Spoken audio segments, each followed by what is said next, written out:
So in 3, 2, 1. Wapi makofi ya launch of the Archdiocese of Nairobi.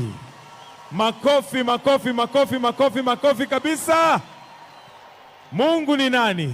Mungu ni nani?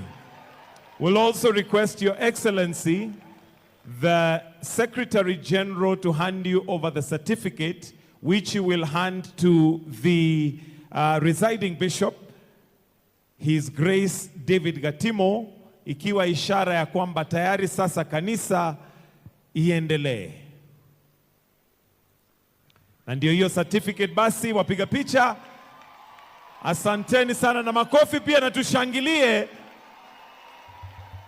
ikiwa ishara ya kwamba kanisa sasa tayari iko imara na iendelee.